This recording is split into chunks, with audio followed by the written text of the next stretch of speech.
नमस्कार, मी लाईफ हॉस्पिटलमधून स्नेहा. आपल्याकडे अशी एक केस आहे. त्या पेशंटला घशामध्ये फंगल इन्फेक्शन बसलेलं आहे. तर आपण त्या पेशंटला विचारणार आहोत की पेशंट आता कसं आहे आणि आता कितपत फरक वाटतंय. चला तर बघूया आपण पेशंट. आता आपण वरती आलेलो पेशंटला विचारूया आपण त्यांचा फीडबॅक कसा आहे. नाव सांगा बाबा तुमचं. महेंद्र प्रल्हाद आहे. काय होत होतं म्हणून ऍडमिट झालाय तुम्ही? काय त्रास होत होता तुम्हाला? कशाला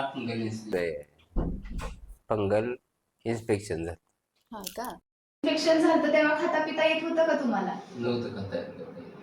स्कोपी केली घशाची. घशाची. आता कसं वाटतंय मग स्कोपी झाल्यानंतर? आता व्यवस्थित वाटते बरं. खाता पिता येते का व्यवस्थित? हो, 65-70% फरक पडला आहे. बर. हॉस्पिटल संदर्भात काय सांगाल? हा, स्वच्छतेबाबत, स्वच्छते बाबतीत एकदम स्टाफबद्दल, क्लिअर डॉक्टरांबद्दल? आहे. क्लिअर आहे सगळं. हा का? तुम्हाला कशाची अडचण वगैरे काय इकडे? काही नाही. बर. स्टाफ बद्दल काय सांगाल आमच्या? स्टाफ चांगला आहे, बेंबीला मनमिळाव सिस्टर आहे, येतात का पटकन? प्रामाणिक आहे, हा. काम व्यवस्थित करतात, बोलवले की लगेच येतात. बर. हम्म. सुविधा कशा वाटल्या सगळ्या? छान आहे ते एकदम. बर, ठीक आहे. थँक्यू, धन्यवाद.